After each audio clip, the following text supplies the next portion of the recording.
How about there? Kevin is unmuted your microphone. Now, can you hear me? I just had to go into a room and turn on my microphone. I'm sorry. I hope that's better. How does that sound now? Mr. Porter. Hey, if you guys want to come on, you're more than welcome. How about you, Mr. Porter? Are you interested in going on board the bandwagon? That was a long time ago. Going on the bandwagon and see. Call for +1716215. See what's always going on. Sometimes stuff is going on. Stuff is usually going on. Our friend Seth, he's supposed to have a show tonight. I'm not sure exactly what time, but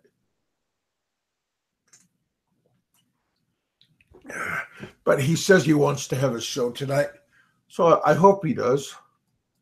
He's always been pretty interesting character. At least I think so. Some people might not think he's exciting,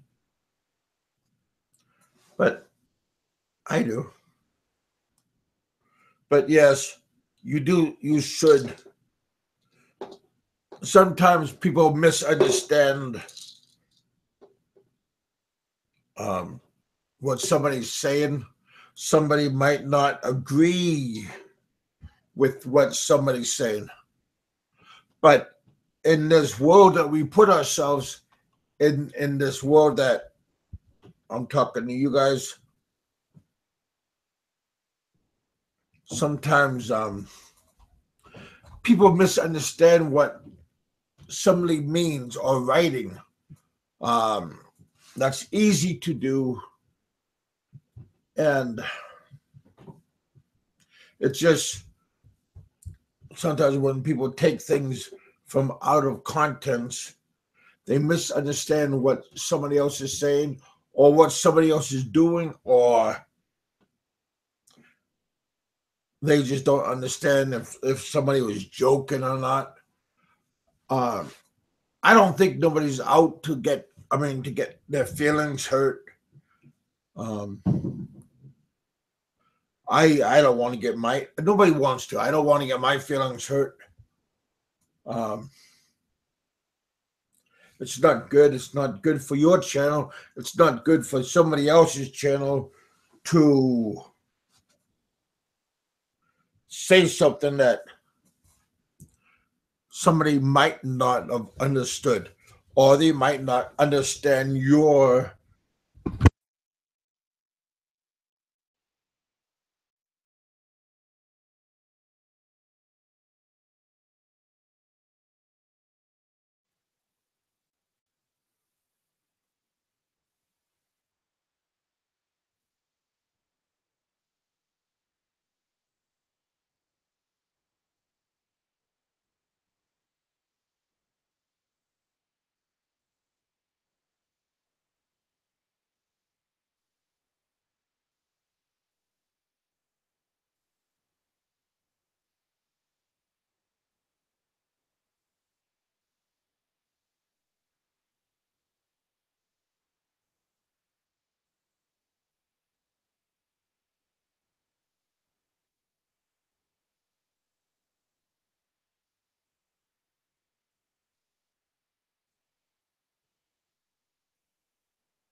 Hey, Kev.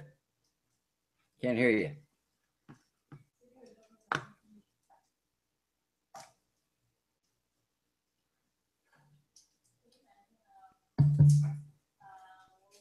I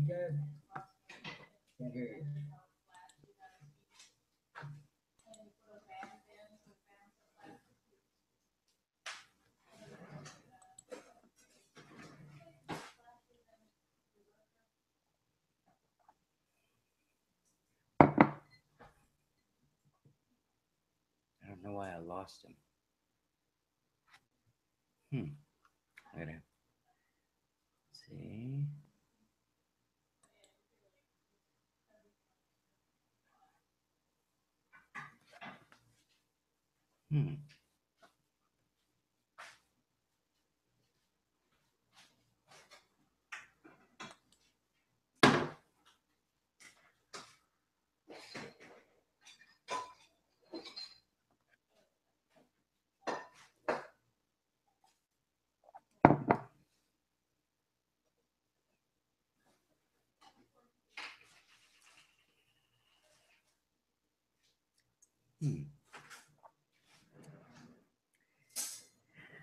All right.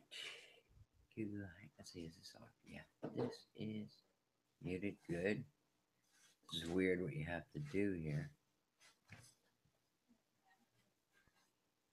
I smell that bacon cooking. Yummy. Big Kev, I can't hear you, brother. Maybe you muted yourself.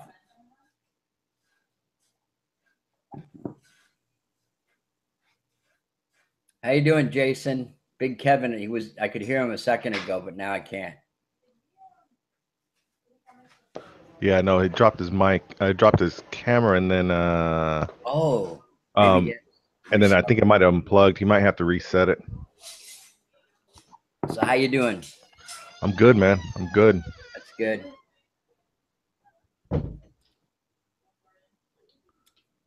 I'm on my Mac in the kitchen. I have an iMac on my kitchen table because I'm hungry.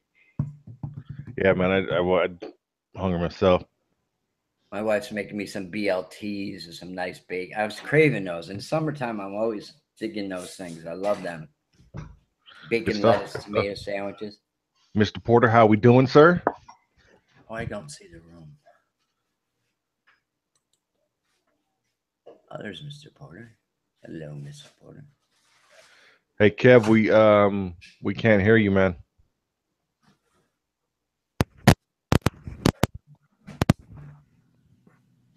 There you go.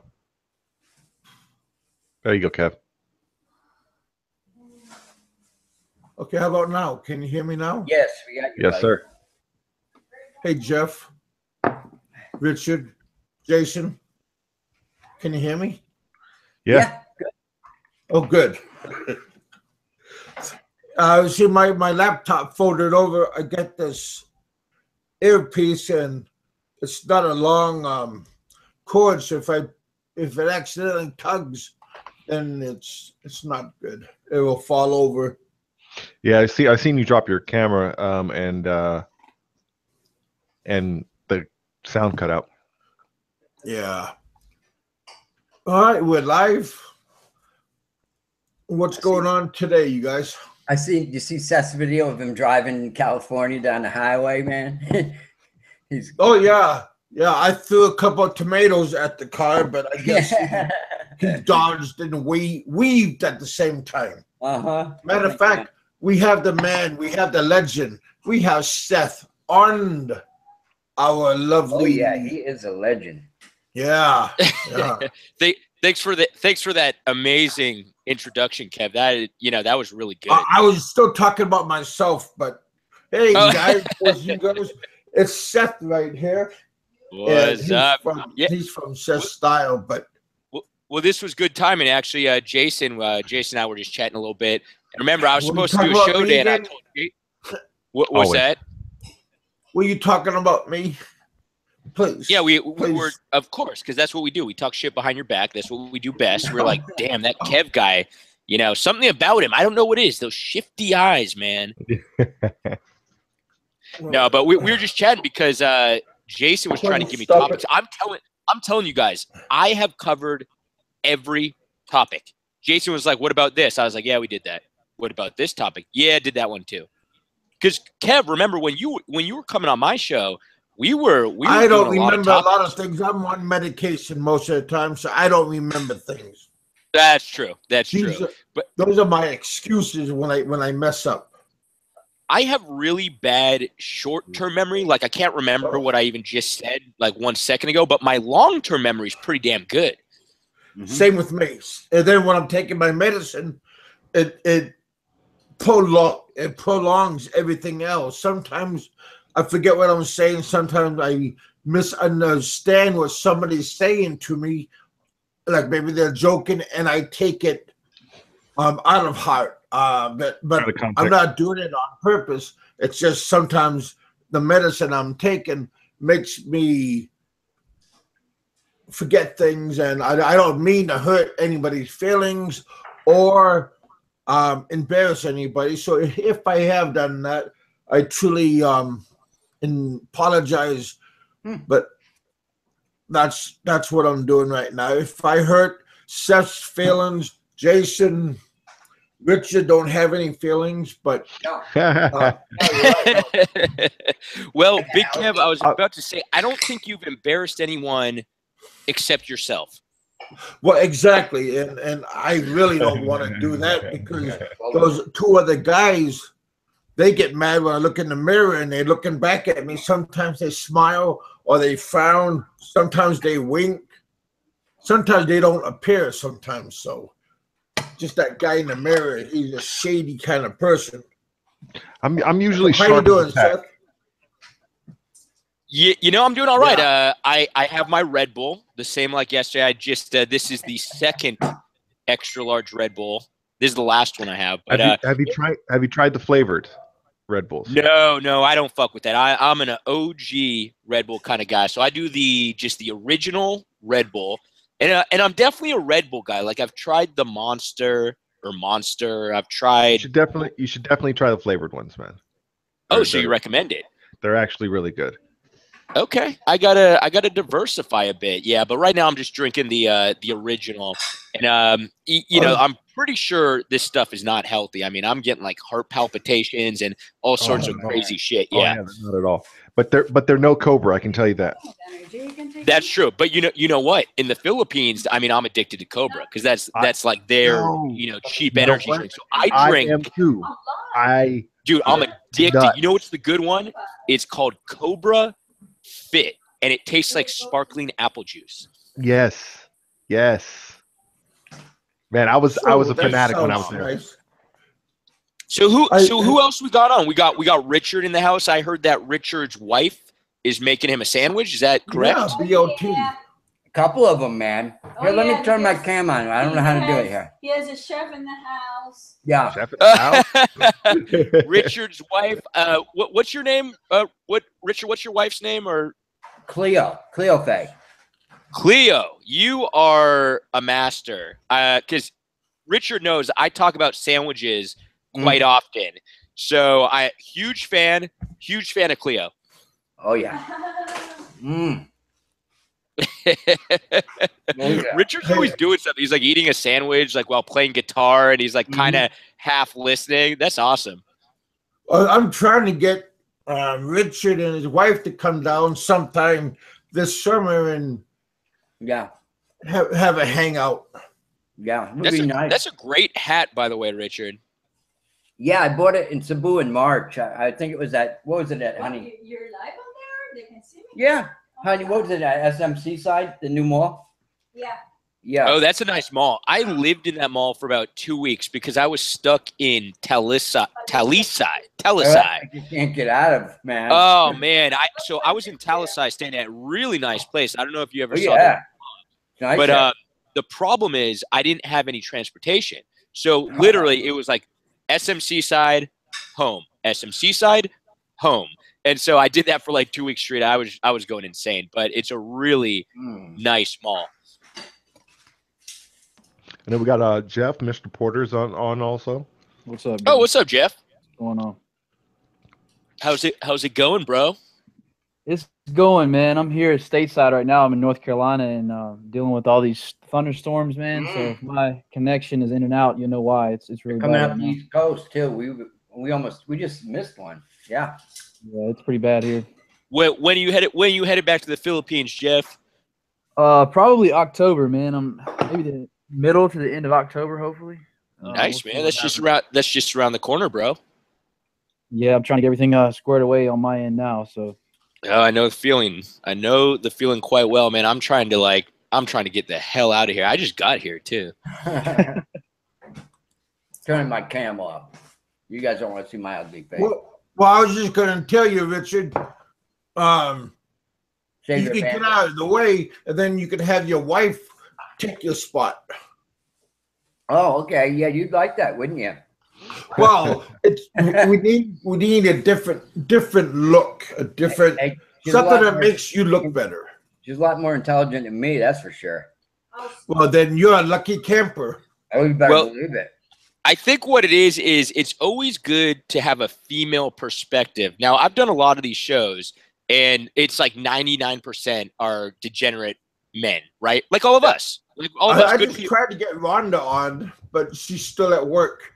It was really funny. I'm trying to think. There would be it was either 2 or 3 women sometimes in the chat room, and I always respected that. I was like, you know what, you women are fucking awesome because you put up with like us slobs, you know what I mean? Like we're just like a bunch of like schoolboy. We all are. When you say that, Seth, how did you ever show on Tompo or whatever you call it where a woman doesn't talk and stuff? My wife My wife is not like that. She fights like you wouldn't believe. Maybe she's got a lot of Spanish blood in her or something coming from Siberia. Well, you know what it is? It's that she's mature. She's not a child. Right. Yeah. Most of the time when someone asks me about Tompo, all it is it's childish behavior. Yeah. They don't know how to handle things, so they get quiet. Yeah, they go all internal. You know about this, Jason? You know about Tompo? Emotion overload. Yes, I do. Yes, I do. Does your fiance? No, my ex-wife was though. Oh, okay. Okay, so you dealt with it. Jason was married to a Filipino for a long time, right? Yeah, 7 years. 7 years. Yeah, you can use that for your hat, drinking. There's a multitask you could do with that towel. And mind you, Seth, my ex-wife was 8 years older than I was. Wow. Whoa. Oh yeah, it doesn't matter. It doesn't matter age. When I said mature, I didn't mean from an age perspective. I meant from a mental perspective. Yeah. So obviously, I'm here. Yeah. Kev, what does Kev talk about? Kev's talking about you could use the Tabo. He's talking about Tabo. He's talking about Tabo. We're talking about Tompo, and that's why I started laughing. He's like, you can use it for a beer holder. I'm like, how is that? How are we going to put childish behavior on our head? I was about to say we're talking about a behavior. I don't think you could put a physical object on a behavior, Kev. Earlier I apologize about sometimes I don't hear, sometimes I don't understand, sometimes I'm misunderstood. And hello, right now, as we're talking, it's easy for me to not understand what you're saying. And now you are pointing that out to me. So maybe later on when, if Aloe comes on or if Dave comes on, you could explain to them that sometimes I misunderstand what the conversation is, and I just go off sometimes. That's all right. They'll get over it. They're grown-ups, right? I'm just putting out the olive branch and the peace sign for whoever's listening. I'm always sorry if I say something to make you sad or make you not feel comfortable with your agenda or whatever. Hey, I apologize, and I'm sometimes when I'm happy I might misunderstand. Sometimes when I'm sad I misunderstand. I'm gonna be honest. I feel very uncomfortable at this current moment. Yeah, exactly. Okay. Big Kevin, I want all that. right, man.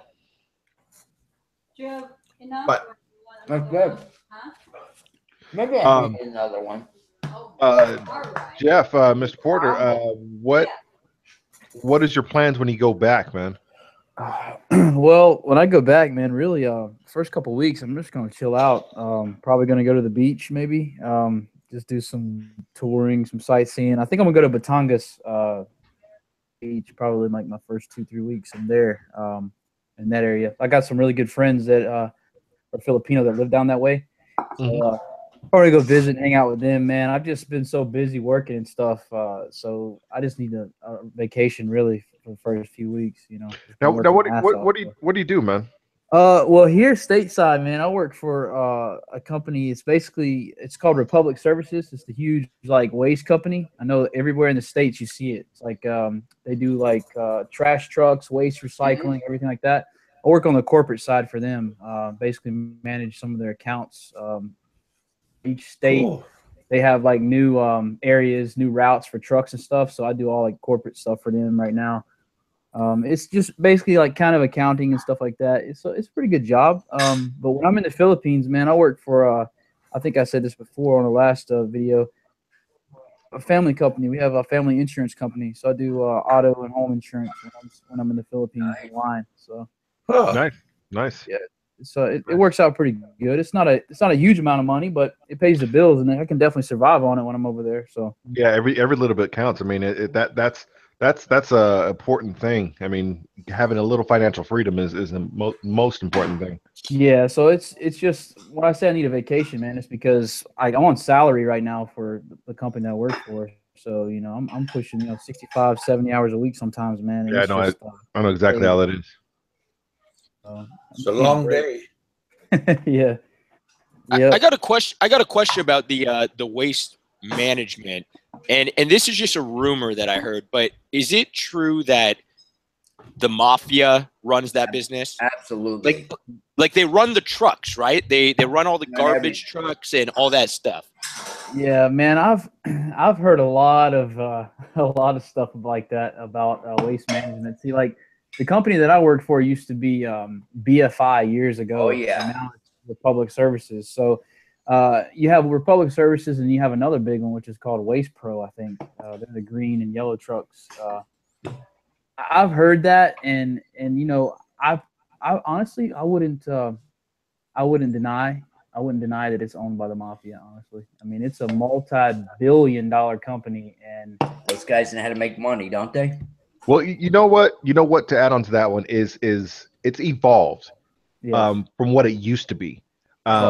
Years ago, it had its roots very much in the criminal organization, and now it's just evolved into more of it's kind of separated itself from that. But even though kind it of is, like Vegas.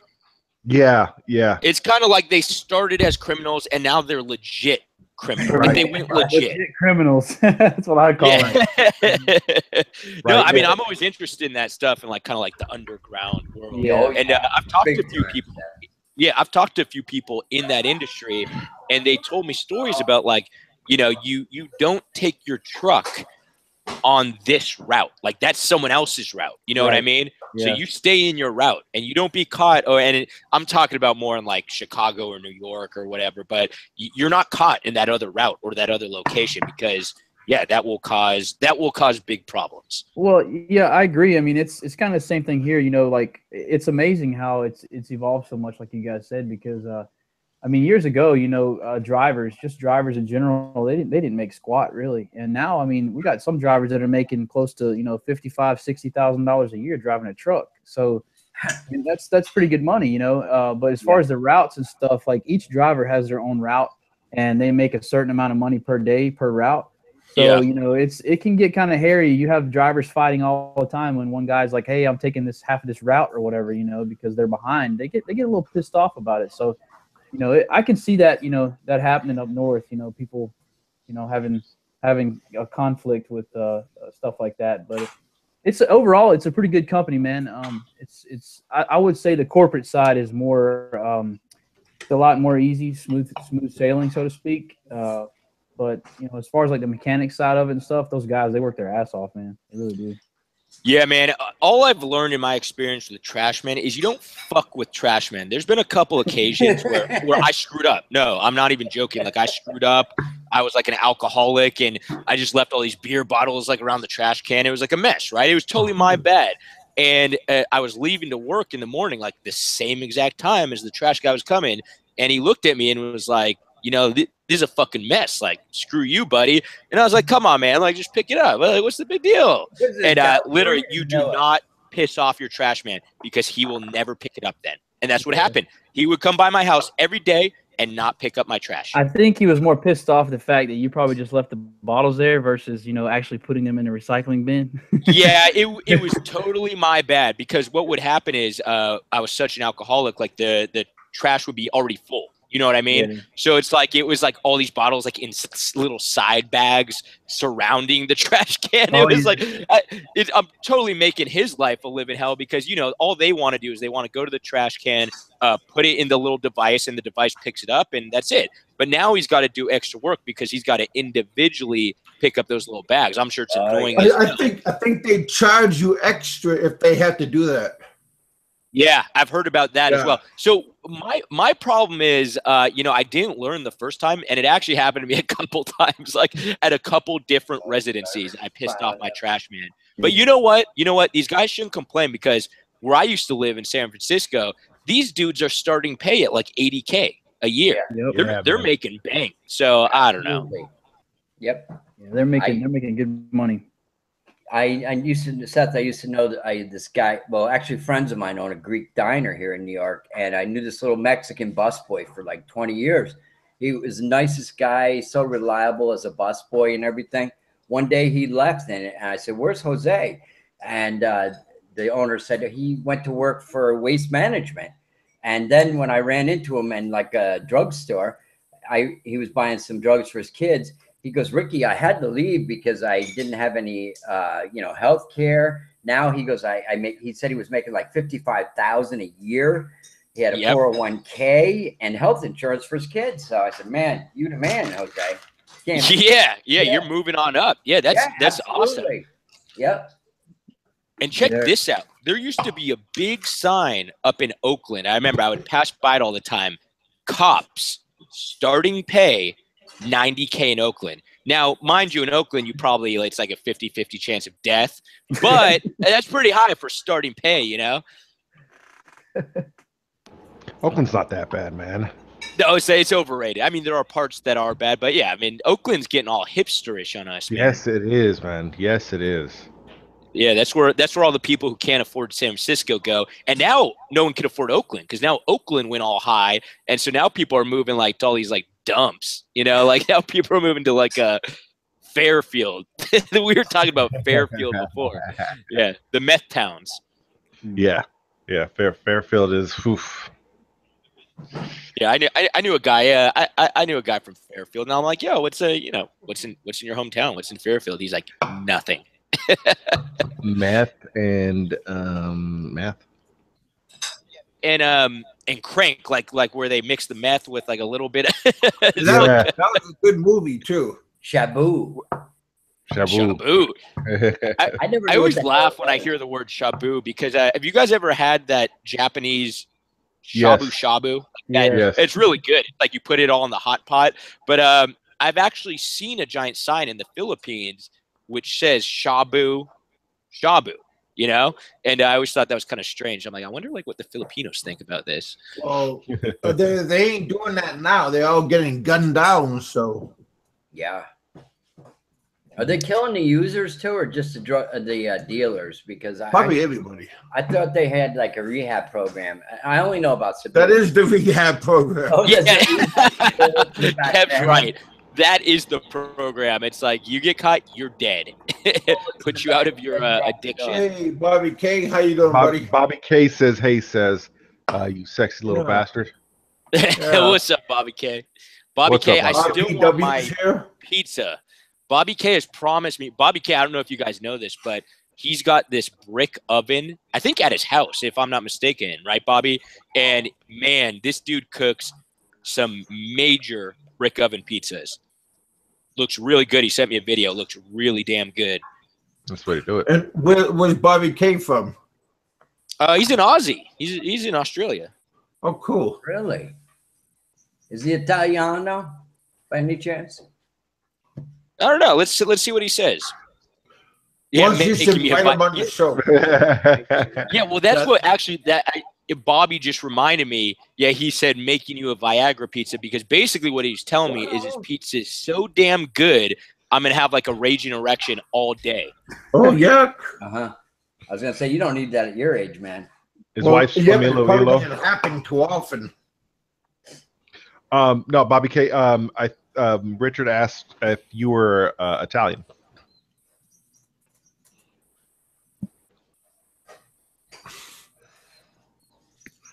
Don't ask so many questions. People don't like that, you know.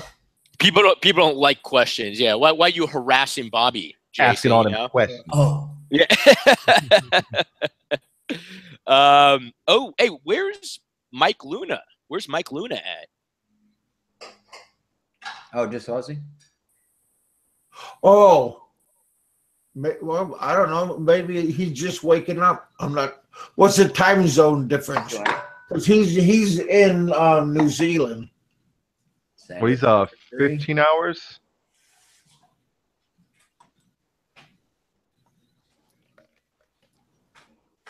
Yeah, he's probably just now waking up. Yeah.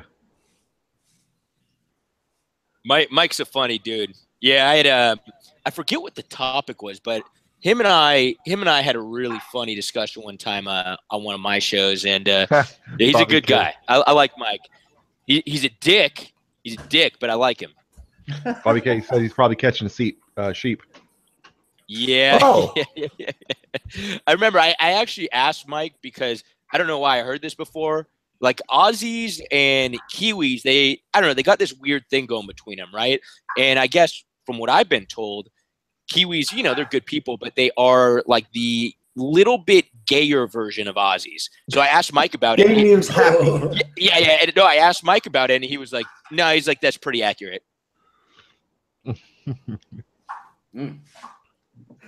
Oh man. Yeah, but he was just happy I didn't make a sheep joke because I guess there's a lot of Kiwi sheep jokes, coming from New Zealand. I don't know any of them, but yeah, Mike's probably catching sheep. I don't know if that was a play on catching sleep or if he's literally just talking like, no, he's probably out catching sheep. So New Zealand is just another state of Australia. Hey, we have Daniel in the house as well. I didn't even notice Daniel's here. What's up, Daniel? Yeah. Oh yeah, there's Daniel. Maybe his ears are not on or whatever. Yeah. Well, it's good to have your presence here, anyways, Daniel. Yeah, thanks for sharing that, buddy. Oh, Rodney Jones, that's a name I recognize. In Iowa, you ever see a sheep pussy? I can't say that I have, but I will tell you that I really want to. I mean, it's on my bucket list. Iowa State Fair. That would be kind of, yeah. I don't think that would be very nice to try to look around at the sheep for that. Yeah, Kev, what's your stance on sheep pussy? I never seen one, but it's been a while since I had anything, so you never know, man. He said similar to a woman. I don't know what kind of woman you've been looking at, bro. I'm more concerned about the sheep he's been looking at. You know what? This whole conversation has took a turn. It really took a turn. How do you like my cup? Good stuff right there, Is that cool or what? Huh? I think that was the last one that was up here too. Good one. Good. The YouTube cup. Yeah. I had it came in the mail today, but they were just stick-ons.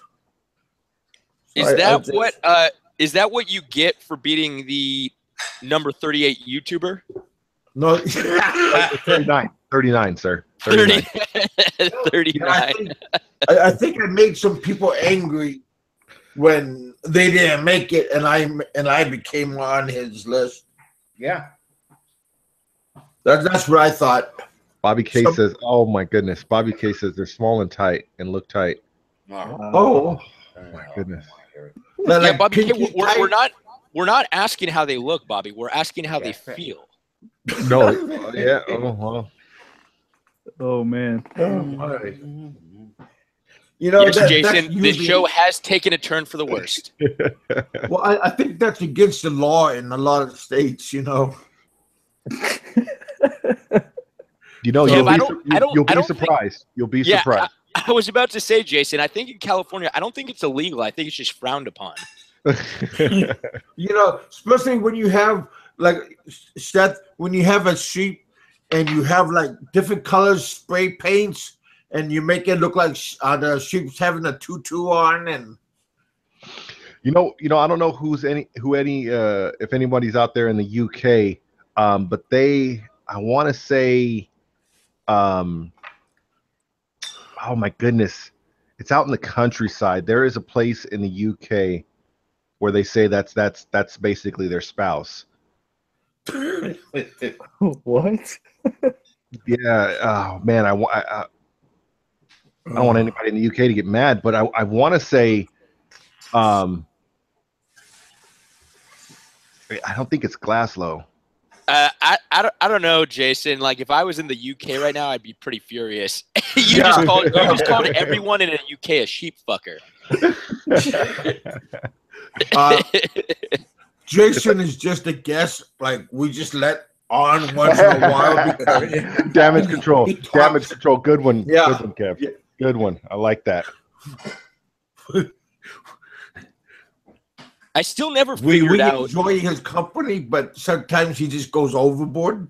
He's just too much. Yeah, he just takes it a little too far. Right. You know, we're all tame. It's easy. Like, go ahead. Night you guys, it's easy to be misunderstood on this show, so please don't take everything at heart, okay?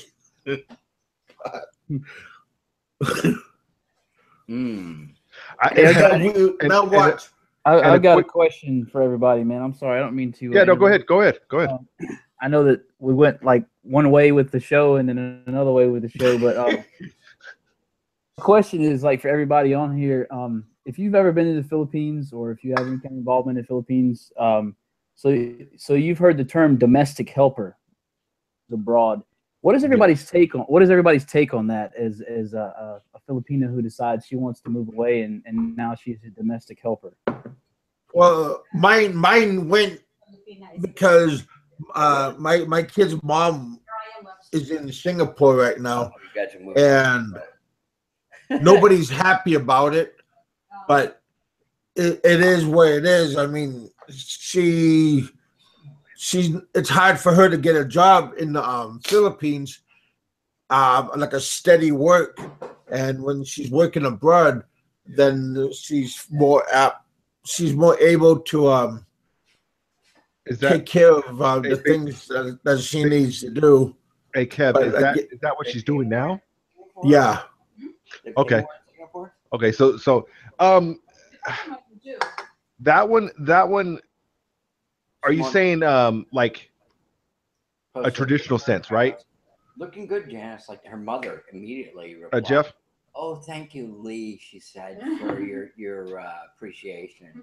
I said, well, Richard's having like a full-on conversation. Yeah. Yeah. Oh, they are listening to us. Yeah. We heard everything. We heard everything. Oh yeah, I was talking to the girl that introduced me to my wife, and I saw a picture of her on Facebook this morning. And so I said, "Looking good, Janice," and she's up in Manila. I don't know what she worked for, Sprint or something like that. No, a different company. She's still in a call center. And so her mother, I think, is from Bohol, and she replied immediately, like she goes, "Oh, thank you for appreciating her," or something. I said, "Well, without her, I wouldn't know my wife." You know? Yeah. Yeah. You know, Mr. Porter, I know he probably got disconnected. Yeah, I think he dropped off. Yeah, I think he was having remember you said he was having the thunderstorms there. Oh, that's right. So he might have disconnected.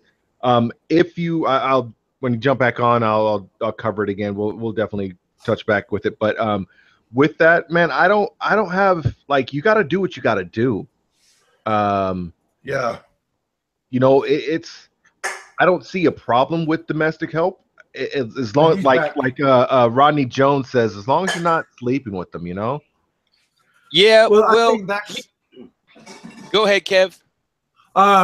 See, my daughter's mom, she went over there because she had no income coming in, and my kids they needed stuff, and this was before I got my disability checks, and I told her, don't go, that I'm going to get my money real soon. And sometimes people just do things out of the out of the moment, spur of the moment. And I told her don't do it, but now she's there, and now she wants to come back. So, but it's, I mean, you know, it's a thing that it's okay if you're young and single and you don't have, you know, like kids and boyfriend or husband. But when you have that kind of stuff, then all that stuff kind of makes you homesick and feeling horrible and everything. And another thing, Kevin, I don't mean to cut you off on that. Yeah. Is you know, not every domestic helper is sleeping with the people. That's crazy. That's not a thing. You know, people do jobs just to work.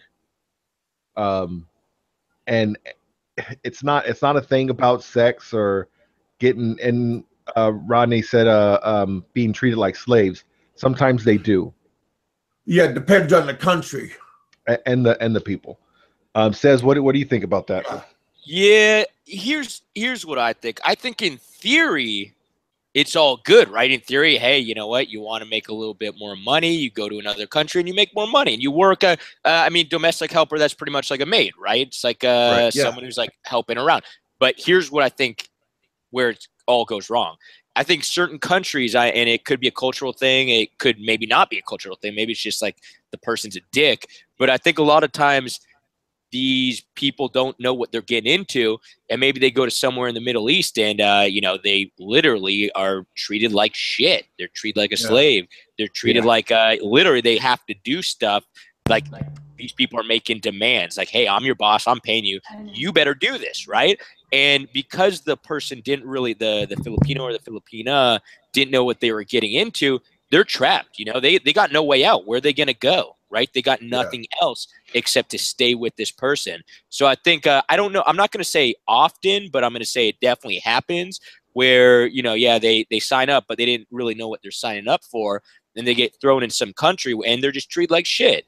And they just deal with it, which is sad, you know? You know what? So I think in theory it's cool, but I think a lot of times it doesn't work out.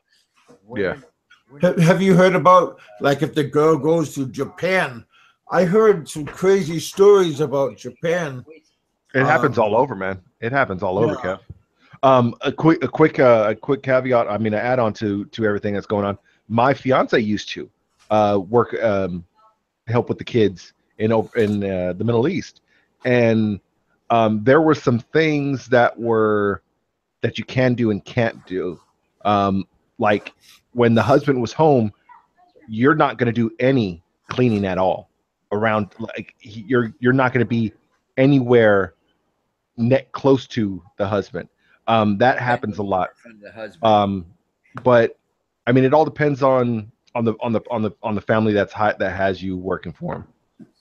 Yeah, exactly. Now, I don't know what the deal is with the hiring process. Like, do the Filipinos get a choice? Like, do they know exactly, hey, this is the country I'm going to before they sign up, or are they placed sometimes? I think Josie knew where she was going. Yeah, they get to choose. My wife might know something she could share here. They get to choose. Well, I've been trying to get your wife on our show, so I'm sorry. You have to wait. Welcome to our show. Yeah, Cleo has some information to share. Yeah, they get to choose one of my friends used to run a hiring company, hiring for Taiwan, Singapore, Middle East. I think Kevin's talking. And we can't. No, I'm good. Okay. This might be on. Wait a second. Let's look at Google Hangouts. This is live. That's just Okay. Yeah. So if they get to choose, and they're able to do the appropriate research, like if I want to go to Saudi Arabia or do I want to go to Singapore, and if they're making an informed decision, yeah, then I think it's okay. Yeah. And just background, when I was in high school, some of my high school teachers even leave teaching jobs and go to London as caretaker, go to Canada as caretaker, because they get to make 3 times the money they're making as school teacher. Oh, totally. You know what I always think is an excellent idea, because the Philippines has really good like nursing programs and like training for doctors and stuff. So, they do okay in the Philippines, but if they come to Western countries, like a nurse who was trained in the Philippines but comes over to America, they're making a ton of money. So I think if you're in the medical field, that's the way to go. Yeah, definitely. That's what my fiance is going to be. She has her bachelor's in accounting. When she comes here, she's going to do an accelerated program for basically a second bachelor's, and I'm going to be putting her in for nursing. Then it's only 12 months, and it's the money is based on what she was used to making. When I was telling her like actual salaries per year, what nurses make, she was blown away by it. Yeah, it's probably what, like 6 times, maybe even more, maybe 10 times the amount of money. Mm-hmm. Yeah, because nurses do very well here in the States, especially in California. I think nurses are starting at like $80K. Yeah. It starts out at 65, but with all the overtime and everything, you're pushing 80, 90. Yeah. Yeah, and I know when you get seniority, you're well over 6 figures, because I know some nurses, and they do quite well, and they're working 3 days a week, but they're working 12-hour shifts. But hey, 3 days a week is pretty cool. Mm-hmm. So I think in that regard, if you're in that field, in the medical field, I think going overseas is the way to go. But we're not talking about that. Well, let's focus on Mr. Porter's question, which was domestic helpers. Yeah, I think once again, in theory it's okay. Hey, go overseas, make more money than you would have made here, or, even have a job. So a lot of people don't have jobs here, right? In the Philippines. But I've just heard so many stories where they're just treated like shit. I'm going to be honest with you guys. I don't know if this is true, but all the stories I hear are out of the Middle East. I've heard a lot, man. I've heard a lot there. Honestly, myself, there's one that comes to mind where they had a video of a lady, of a Filipina, that was like literally bawling. She was just very emotional, crying, and she was being mistreated, abused, and being sexually assaulted by the people that she was working for. Yeah, and who can she go to for help? Nobody. That's what. Nobody. I was gonna Richard. I think he got disconnected. I was gonna ask, what is their where's their representative there? Where in the country that they're at, like, who do they go to, man? Yeah, I'm sure there's someone. If I were to guess, because my wife went through. Do you know what the CFO thing, the Commission Filipinos Overseas? Do you know what that is? Yeah. Okay, so basically, my wife went through that when she was going through the fiance visa, and basically what they tell them, straight up, they're like, if you are abused, call this number.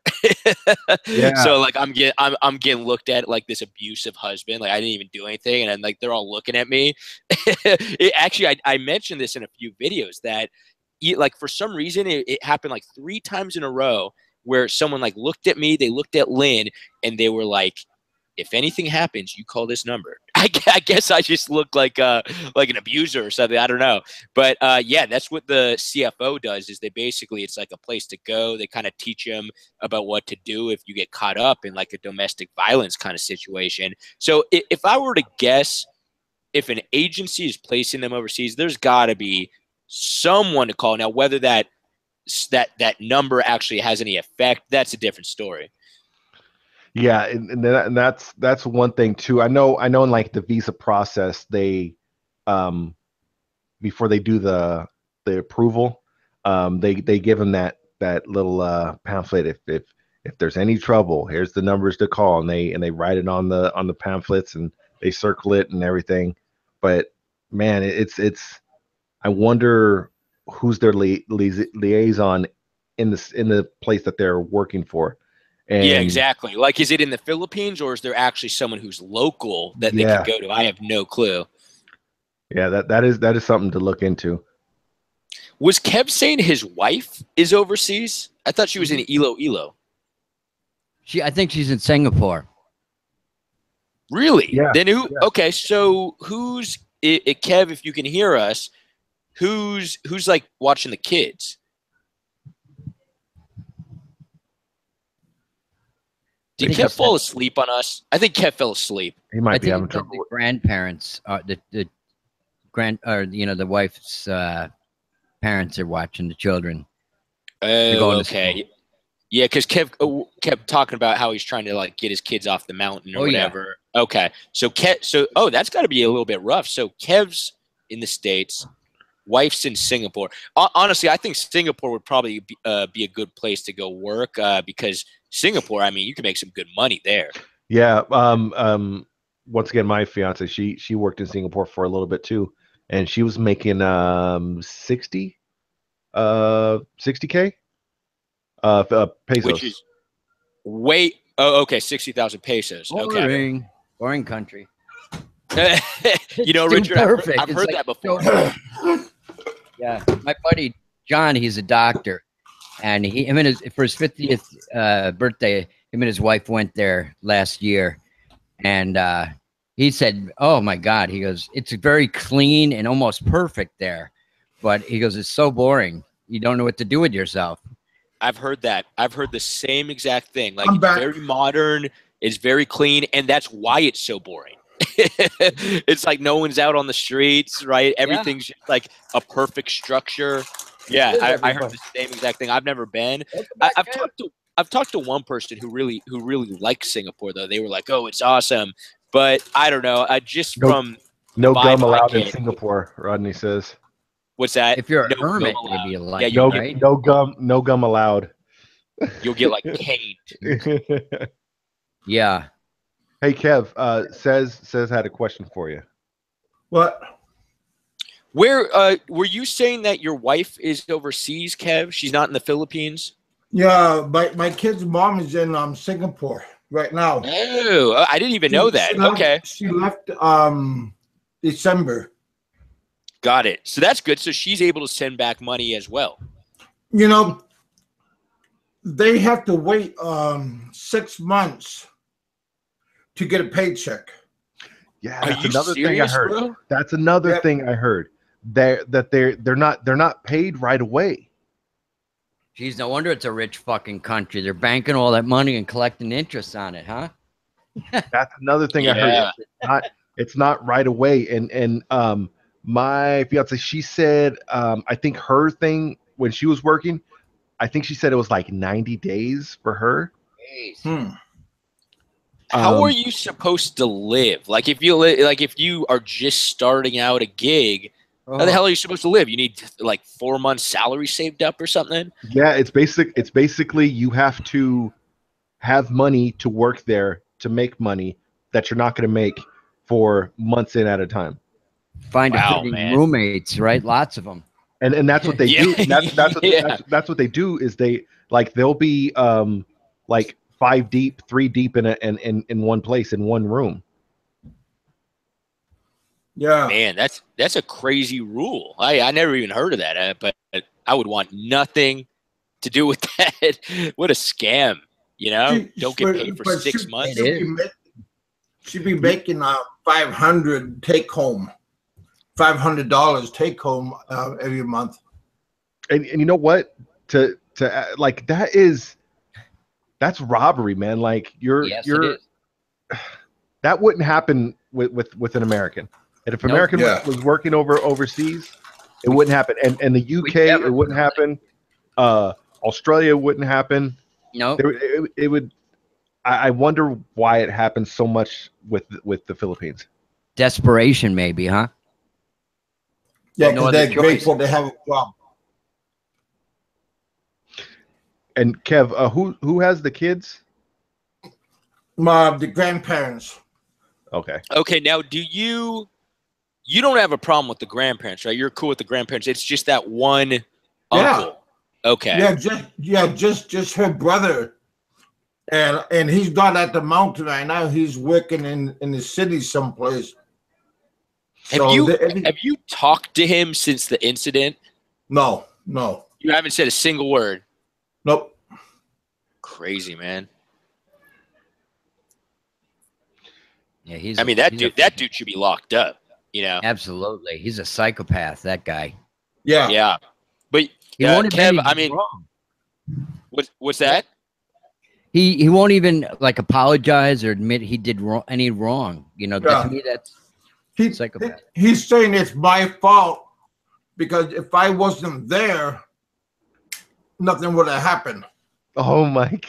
Victim blaming, and it's not. I'm not going into this this new stuff that we have going on in the U.S. or all that. But that is oh my goodness, that's crazy. Yeah. It is. Yeah, what's the explanation there? If you weren't there to absorb my fucking bolo, none of this would have happened. what a fucking idiot. Seth, I found out that week when it happened, because him and his wife moved down to the house that I was staying at the rice fields. Up there on the mountain, like I said, they got uncles and aunts and cousins all over the place, and he slapped one of the cousins. So like his nephew, he slapped, and the boy was only like 10 years old, and he slapped him and caused problems. That's why they all moved down below, and then he was still angry with the decision for them to leave the mountaintop.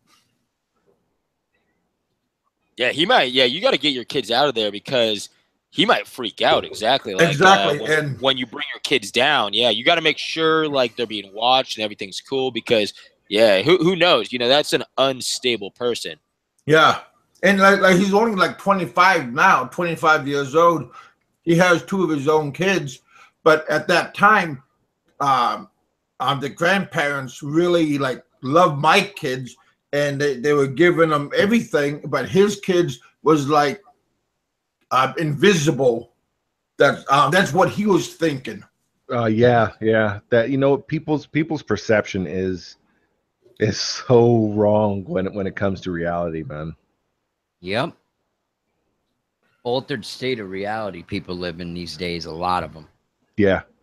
And like I said, like my kids were getting like new clothes from the cousins that live in the States, and his kids are not getting like anything good. So he was getting jealous all the time. Sounds like the Cain and Abel story, but you thank God you survived, man. You know what I mean? Randall just said all he just doubled on that. He said jealousy. That's exactly what it is. Guy rises up against his brother, chop your head off. Oh yeah, he could have hit me anywhere on the body that I think would probably kill me, like in the neck, stomach, and he tried to cut off my head, but he got me in the forehead and then in the temple. Good thing you have a hard head, Kev. Yeah. I'm just lucky he hit me if he hit me any other place, it wouldn't have been so good. But in the forehead, that's the hottest part on your body. So yeah, I was lucky. That's wild, man. Yeah, you know what? I was watching the show one time, where this dude goes to all these different prisons. I forget what it's called, but he basically spends like a couple days in a prison just to show you what it's like. And he goes to the Philippines, and he spends time in prison. He starts like talking to the prisoners. And there were a couple different young guys in the Philippines prison, and they were in there because they killed someone with a bolo. That's like why they were in there. And I guess it happens actually quite often. Oh yeah, okay, that one guy, Lynn Hawk, 55, something like that. He's in Buckland. Lanhawk. Yeah, and his sister-in-law was attacked by the neighbor, and she got a cut on her forearm and on her head also. So yeah, that happens. That's the weapon of choice because everybody has one. Everybody has a bolo, like in the countryside. So that kind of weapons is easy to get compared to a gun. I have a speaking about knives and bolos and machetes. There was a guy in the neighborhood that I used to live in when I was growing up. He ran in he jumped over our fence, ran into the back door because he was attacked by somebody with the machete. Yeah. He had cuts on his arm, his forearms, and on his hands. Because he was running from the guy. Yeah, he was running from the guy. And we got him the hell out of there, but it was like it was crazy. It was just nuts, man. Just to have somebody run in the back in your back door, and he's bleeding on on everything. Yeah. Yeah. Then a person comes in your house, and he could be hitting everybody out of a rampage. Exactly. I heard you can get guns if it's who you know. You know what I mean? If you're connected, you know. Oh yeah, that's true. Some of the best gunsmiths are in the Philippines, man. My father-in-law, he is a taxi driver in Cebu. I mean, he's a smart guy. I don't know why he never went to college because he's a friggin' genius, but he just wanted to be a taxi driver, you know. And he has I think he's got a Glock. I said, holy shit, that's beautiful.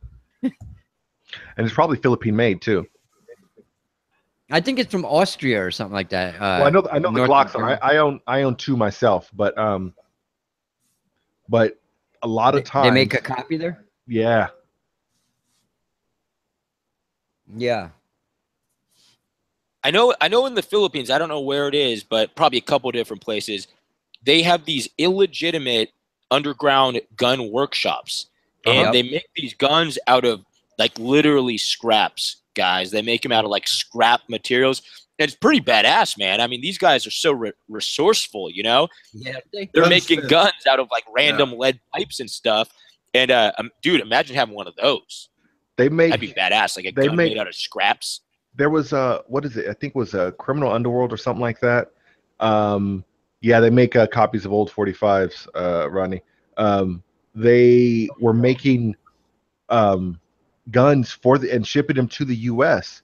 for the gang members here, and they have no serial numbers, so they don't have to send anything, file anything off. Paperwork. Yeah, I seen that. It was in Danao, Philippines, is somewhere in Mindanao, I believe. Yeah. Welcome back, Jeff. Yeah, man, my connection was just horrible, dude. The storms are going crazy here. So yeah, 1911s. They make a lot of. They're very easy to get, and it's really big money, because that gun will cost you. Morning, Mike. That gun will cost you about $150 to $200, and you can sell it here in the States anywhere. Wow! Especially if it's a ghost gun, you can sell it anywhere in between $800 to $1,000 because it has no record. And I'm not condoning this by any means. Just a disclaimer. But yeah, that is something that does happen. Hey, Mike's in the house. We were literally just talking about you, Mike. Mainly Bobby K was, and he was making all these sheep jokes. I told him to stop. It was totally inappropriate. I told him to stop, and he just wouldn't do it. Bobby K, that's the guy. Oh, lots of M1s Yeah. I actually turned the audio down because my wife was here, and oh my god, it was making me sick. All the sheep jokes. I was at my iMac in the kitchen, and you had to get up and move. So I went up to the bedroom, on this shitty little Dell here, laptop. Jeff, jumping back to what you asked us earlier, what is your take on that domestic helping? Man, honestly, I've seen all different kinds of scenarios with people that, especially females that live in the Philippines, and if you have kids to support or something like that, then obviously you got to do what you got to do. So I mean, I don't really have anything against it. Like I said, if somebody wants to do better for themselves, yeah. I mean, you got to do what you got to do. I was raised, and you guys can weigh in on this. I was raised to do what you have to do to provide for your family. Absolutely. Work 3, 4, 5 jobs, whatever you need to do, as long as you're not robbing, stealing, killing somebody. Right. You're all good. Yeah, and I mean it's safe to say that none of us on here on this chat right now would be willing to work for $10 a day for the for 9-10 hours a day. Oh hell no. Yeah. Morning all. Mikey, hey, buddy. Morning. How's it all going? What's today's little topic? We're talking about. I was just wondering if they. Hey, Mikey. I was just wondering if they say "good day" also in where you're from, or is that only? Yeah. Oh, g'day. Yeah, it's mainly Aussie slang, really. Yeah. But yeah, we say g'day. G'day. G'day, mate. G'day, mate. G'day, mate. Want a spot? Say good night too. Would you like a spot of tea? Spot of tea. That sounds a bit too English. That one. Yeah, it is. It's a bit too English. Yeah, that's how the English talk. Yeah. Are you a nut? Yeah, I always thought it was the Aussies and the Kiwis who say mate, but you know what? I know some Brits and they say mate as well, and they own it. They claim it's them who created it. I Brits can't own remember. everything. It goes back to the World War One. That term, I think, mate, pom, and all the rest of it. It's good. It's got a smooth sound to it. I like it. Oh, well, it's a bit like you guys. What do you Americans say? What's up or something, isn't it? What's up? Yeah. Well, I got what's up? Yeah, yo. I got a buddy of mine. He's from London, and he's always making fun of us Americans. He calls us Yanks. Yeah. And he's always like, oh, you guys and your fucking cowboy westerns, and he's like imitating my obnoxious accent. And it's probably true. It's probably all very accurate. Westerns, man. I love cowboy westerns, the old west. Giddy up. Badass. One of my favorite westerns, and then it's Blazing Saddles, man. Oh, I love it. Blazing Saddles. Wait. That is Gene. Yeah, wait. Who's that actor? The Willy Wonka dude. Gene Wilder. Wilder. Yeah, died, that's man. right. And it was a Mel Brooks movie. Yeah, Mel Brooks is a genius, man. Oh yeah. Him and Woody Allen. The sheriff. Him and his brother. Nobody likes Woody anymore. They're what you call spaghetti westerns, isn't it? Yeah. Well, no, because the spaghetti western is made in Italy. Oh, thank you for that. Kev. Yeah. I can't argue with you there, mate. Italian directors that came to Hollywood too. Yeah. I think the term isn't the term because of the type. It's more of a comedy type thing or something. Yeah. I got a topic here. Because but the spaghetti westerns was back in Clint Eastwood days. Yeah. Because all of them is made in Italy. Jason, I got a topic. Spaghetti. Go. Spaghetti. I want your take on spaghetti. No. What I was gonna say. I just seen a what do you call it on my sidebar here. What do you guys think about this? Have you guys seen this? It's not a fairly new channel. It's about a year old. What is it? Angel Tours, I think it is. .net. Oh, it's like an Angelus thing, right? Yes, yeah. I just seen it and I was like, whoa. Are they vampires? No. Vampires. They're actually he has he has a Patreon and he's offering tours. Oh. Oh, okay, interesting. I know there is a legit company. Well, they're probably not legit actually, but I know there is a company, and I wonder if it's the same people who do. They basically do like a sex tour package. So it's like it's kind of like a bar crawl. But honestly, I hate that shit because you know what it reminds me of? It reminds me of like a bachelor party, and I hate these kind of people. I don't know why. Yeah, Because I feel strongly about this. The guys who like are wearing all the same shirt and they're all sloppy drunk, walking down Walking Street like a bachelor party. These are the kind of people who need to get the fuck out of the city. And every word is bro. Jeans on. I hate it. But yeah, Rolexes. Yes. And when I see these guys, I mean, I'll be chilling like at a Grand Central, like Gotham Cafe, which is a great spot to hang out and kind of watch the circus. And you'll see these guys. It's like a big group of bros, Yeah, and that's word too. Yo, bro. Yeah, that's what these tours remind me of. I think they cater to these kind of folks.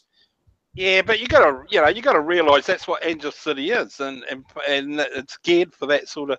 I mean, we were all on. Well, you guys are still pretty young, but I mean, when you're young and there's a group of guys, what else do? You go to bars, drink piss, fucking chase the girls, suck titties.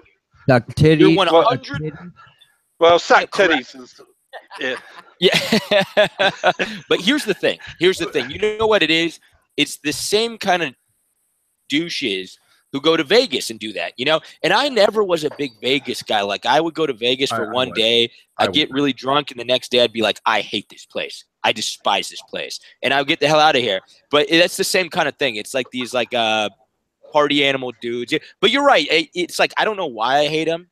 Like, I hate them, but I don't know why. And you're right, Mike, because they're just only doing what's normal. You know, it's a party city, so it's like, why the hell not? The way I look at it, you know, my views on prostitution and that sort of thing is it's a victimless crime. I mean, at the end of the day, it's two parties. One wants something, or they both want something. One gets, and they both get benefit from it. You know what I'm saying? Totally. You know, Mike. I agree. I'm talking about, but don't get me wrong. I'm talking about the normal R18. Okay. You know, not fucking pedophile shit or anything like that. I'm talking about the normal sex, you know, the normal, you go to a bar, that pay your money, have your time and whatever. I'm not talking about the other side of it where you got the sick bastards that come there and take advantage of young girls and that sort of crap. But Mike, that there is a fine line with that, because some of these girls are in some ways, and it kind of touches on what Ms. Porter was saying. It kind of touches on those like, they're kind of trapped in a lot of ways. Yeah, mate. It's a small majority in the big picture of it. I mean, at the end of the day, a lot of these girls are a lot smarter than you think, and you can tell by the guys that get taken for a ride. Yeah, I'm with Mike. We're talking. Yeah, okay. Do your thing. No, I'm saying we're talking like, you know, most guys, they rule with their fucking little heads rather than their big heads when it comes to relationships and that sort of thing, and that's, you know, like I've seen businessmen, you know, they run businesses, they make big business decisions, and yet a little fucking 18-year-old fucking village girl can take them apart in minutes. Yeah. You know what I'm saying? I mean, I'm not saying that there isn't the bad side. Of course there is, but I think at the end of the day, it's a small majority. To, you know, that's what sells newspapers. You know what I'm saying? I mean, prostitution's been around for years. You know what I'm? It's not just in fucking Philippines. It's the oldest profession ever. Yeah, exactly. So, but. Yeah, the only thing that's the thing that gets people's attention. I mean, there's more illegal workers in factories than there are prostitutes, if you get my meaning. But that doesn't sell newspapers. That doesn't get get the attention that bloody prostitution gets. Yeah. Does that make sense? I mean, I'm trying to say that you know that okay, yeah, people go, oh, the poor this and the poor that, but it's not. I don't believe it's that. And let's face it, a lot of these countries like Thailand and the Philippines, it's all illegal, right? But I mean, at the end of the day, they know what the governments allow it to happen because it generates income. And that's a thing too. You touched on something there, and that's the thing is that you have these places, Angeles City, Subic, what's the other one right there in Manila? Makati and yeah. You have these places that are, I mean, it's no secret. It's not hidden. You know, why aren't these things stopped? No, I mean that's easy corruption. No, it's not corruption at all. It's to do with lack of money. I mean, the problem is a lot of these countries, you know, the jobs are hard to get, and there's a lot of people that need to work, and like I just said the other day about women are more as second rate. In Asian countries, women are second rate. They actually are one of the biggest in the population too. There's more women in the Philippines than males. And what tends to happen is when you got a commodity like that, I mean, there's a lot of women. That's why you hear a lot of women. They're single and they got children because the men have it. You know, the men. Yeah, it's there's a bigger picture to it all. But in the case of the prostitution, it's a need. It's more of a need than. If I believe that they do have choices. Well, they don't have choices. They don't have choices at the moment. But I'm saying if there was more jobs or more better choices, they would tend to go with those. Prostitution is usually I mean, no one likes it. It's not a very good thing. I mean, it's not, you know, but it becomes it's a bit like we were discussing about the age gap with 60-year-old men going out with 25-year-olds. I mean, yeah, it's out of necessity. That's out of necessity. It's out of necessary rather than bloody love or any other way you want to term it. What were you going to say, Seth? Well, I've had many discussions about this. You know, I was living in Angeles City for a while, and a lot of people have this notion that these girls are being forced to do it. And yeah, that does exist. That does exist. But I'm telling you, the vast majority choose to do it. They know what they're doing. They know what they're doing. And like Mike was saying, I mean, they're actually working some of these dudes. You know what I mean? Yeah, there's a guy who thinks he's working them, and before he knows it, he's like out of money. He just got worked by like some 19-year-old girl.